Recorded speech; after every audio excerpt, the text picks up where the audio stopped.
Welcome back दोस्तों, कैसे हैं आप सभी का स्वागत है ड्रामा हिंदी 1551 में।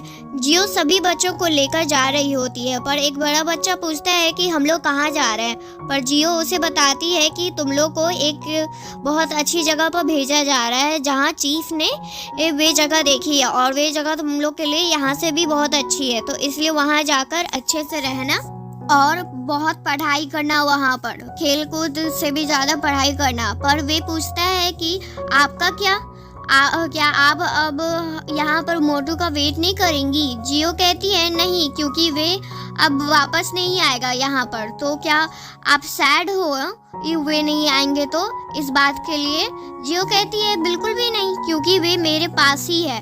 पर उस बच्चे को कुछ समझ में नहीं आ रहा होता है कि जियो आखिर बोल क्या रही है, और जियो उसे जाने के लिए बोलती है। और फिर वे अपने मन मोटू और अपना टाइम याद करती है, और उसे लग रहा होता है कि कैंग ही मोटू है। और वे अपने मन में ही कहती है कि मैं श्योर तो नहीं हूँ, जो भी मैंने सोचा है क्या वे सच होगा कि नहीं, पर मैं इतना जानती हूँ कि अगर उसने मुझसे कुछ सच छुपाया है तो उसके पीछे भी कोई रीज़न होगा, इसलिए वे ऐसा अभी तक कर रहा है। पर मैं खुश हूँ, इतना ही क्यों, क्योंकि उसने अपना प्रॉमिस मेरे साथ निभाया है, और यही मेरे लिए बस काफ़ी है। फिर जियो फूगी से पूछती है कि कैंग कैसा इंसान है। फूगी कहते हैं मैं भी उन्हें अच्छे से नहीं जानता हूँ, क्योंकि वे अनप्रिडिक्टेबल है। वे अच्छे से उनके बारे में कोई भी नहीं समझ पाता कि कब वे क्या सोचते हैं, क्योंकि वे बहुत ही अलग हैं। मैं भी उन्हें अच्छे से नहीं जानता हूँ जियो। और यहाँ राजा अपनी मदर का पेंटिंग दिखा रहे होते हैं कैंग को, और राजा कहते हैं कि पर ये कैसे हो सकता है कि दो लोग का एक जैसा चेहरा दिखता हो पर ये रिलेटेड ना हो। तब कैंग कहते हैं इसमें कोई चौंकने वाली बात नहीं है। जब मैं एक केस स्टडी कर रहा था तब वहाँ पर भी दो लोग एक जैसे ही दिखते थे, पर वे ब्लड रिलेटेड नहीं थे। बस वे राजा को बहाना मार रहे होते हैं कि राजा ये सोचना बंद कर दे कि जियो और रानी का कोई रिलेशन हो सकता है। और कहते हैं पर वे सिमिलर अपीयरेंस मैच हो रहे थे उस समय वे केस स्टडी पर। तब राजा कहते हैं कैंग मुझे अच्छे से याद है कि डूक ऑफ डिफेंसर ने अपनी यंग प्रिंसेस को खो दिया था बहुत पहले, और उन्हें अभी तक नहीं मिली है। यदि डूक ऑफ डिफेंसर ने अपनी फेवरेट प्रिंसेस को मेरे साइड देख लिया तो उनका क्या होगा आखिर, तुम बताओ, और वे क्या करेंगे हम लोग के साथ। तब कैंग अपने घुटनों टेक बैठ कर राजा से कहते हैं कि जियो एक बहुत ही सिंपल लड़की है राजा, और वे ये टास्क उसके लिए बहुत ही ज़्यादा मुश्किल होगा, या शायद वे कर भी ना पाए और वे प्रॉब्लम क्रिएट कर दे और भी ज़्यादा। पर राजा कहते हैं पर मैं ऐसा तो नहीं सोचता हूँ, क्योंकि मुझे तो वे जियो बहुत स्मार्ट और शार्प लगती है। और डूक ऑफ डिफेंसर और लेट एम्पेरेंस भाई बहन थे, और अगर उन्होंने जियो को देख लिया तो उन्हें आराम से पता चल जाएगा कि जियो वो कौन है। पर कैंग कहते हैं जियो का इससे कोई भी रिलेशन नहीं है, हम लोग को उसे इन्वॉल्व नहीं करना चाहिए। प्लीज़ राजा, मैं आपसे रिक्वेस्ट करता हूँ कि आप उसे छोड़ दें। पर राजा कहते हैं कैंग तुम क्या बोल रहे हो, तुमको पता है मैं उसे ऐसे कैसे जाने दूँ, तुम्हें क्या हो गया है आखिर तुम हम लोग का बनाया हुआ प्लान इतना टाइम वाला जो बिल्कुल ख़राब कर रहे हो बस एक लड़की के चलते, और तुम कभी उसके लिए मेरे सामने ऐसे बिहेव कर रहे हो और ऐसे बात कर रहे हो, उसके लिए मुझसे भीख मांग रहे हो। और इधर फूगी जियो को खोज रहे होते हैं, पर जियो उन्हें मिल नहीं रही होती है। पर जियो को तो जनरल हू मिल जाते हैं, जो जियो जनरल हू के सामने माफ़ी मांग रही होती है अब।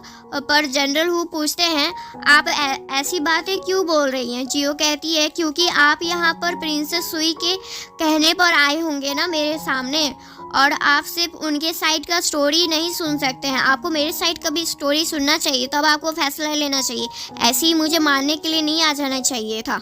प्रिंसेस सुई भी मेरे साथ बहुत गलत की हैं। पर जनरल हू अपना ही क्वेश्चन पूछने लगते हैं, और साथ ही ये भी कहते हैं कि अगर तुम मेरे किसी भी क्वेश्चन का गलत आंसर दोगी तो फिर पहले जियो कह देती है नहीं नहीं मैं आपके हर एक क्वेश्चन का सही आंसर दूंगी। तब जनरल हु कहते हैं अच्छी बात है अगर तुम मेरे क्वेश्चन का सही आंसर दोगी, नहीं तो अगर गलत आंसर दिया और मुझे पता चल गया तो मैं तुम्हें यही ज़मीन पर गाड़ दूंगा। तब जनरल पूछते हैं कि तुम और डुक और डिफेंसर एक फैमिली हो सकते हो। पहला अपना सवाल पूछते हैं कि तुम कब से लॉन्गेविटी श्रीन में रह रही हो। तब जियो कहती है मुझे वे टाइम याद नहीं है कि मैं यहाँ कब से रह रही हूँ। तब जनरल हु गुस्सा करने लगते हैं और कहते हैं तुम मुझे सच सच बता दो कि तुमको पक्का कैंग यहाँ लेकर आया था ना। तब जियो कहती है मुझे कैसे याद होगा, मैं उस समय बहुत छोटी थी और मैं यहाँ कब आई और कैसे रह रही थी वे मुझे अभी तक याद नहीं है। और फिर उसके बाद जियो कहती है मैं यहाँ की ना फ्यूचर टेलर हूँ, आपको इतना तो पता होगा मैं बहुत फेमस थी। तब जनरल हु को याद आता है कि डुक ऑफ डिफेंसर ने एक बार कहा था उनसे कि उनकी बहन भी कभी कभी फ्यूचर प्रेडिक्ट कर सकती थी। तब जनरल हु कहते हैं तो इसका मतलब है कि तुम फ्यूचर बता सकती हो ना। जियो बोलती है हाँ, पर ये भी कहती है कि उसे कुछ भी याद नहीं है कि वे यहाँ कब और कैसे आई थी। तब जनरल हु जियो से पूछते हैं कि कोई रेड बर्थ मार्क तुम्हारे बॉडी पर है क्या। तब जियो तो डरने लगती है कि कैसा बुढ़ाऊ इंसान है, ऐसा चीज़ कोई पूछता है भला, और उसको डांटने लगती है। पर जनरल तो यही सोच रहे थे कि अगर ये डुक ऑफ डिफेंसर से अगर उनकी भतीजी होगी या उनकी बेटी तो पक्का इसके बॉडी पर वो वे रेड मार्क ज़रूर मिलेगा। पर जियो कहती है जनरल हु आप मेरे लिए रिश्ता ढूंढ रहे हैं क्या, इसलिए आप ये सब सवाल पूछ रहे हैं। फिर जनरल हु फिर से गुस्सा करने लगते हैं और फिर अपने सैनिक लोग को बोलते हैं कि अगर तुम सही आंसर मेरा जवाब का नहीं दी तो मैं अपने सैनिक को बोल के तुम्हें गरवा दूंगा यहाँ तुम। और फिर जियो डरने लगती है। थैंक यू दोस्तों, ये स्टोरी यहाँ तक ही एंड होता है।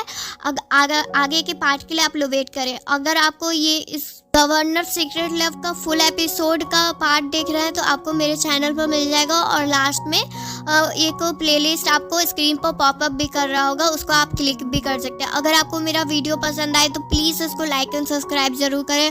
प्लीज़ दोस्तों, मुझे आपकी सपोर्ट की बहुत ज़रूरत है, प्लीज़ सपोर्ट किया कीजिए। जो भी देखने आते हैं तो प्लीज़ आप लोग लाइक एंड सब्सक्राइब ज़रूर कर दीजिए और शेयर कीजिए अगर आपको अच्छा लगता है तो। Thank you.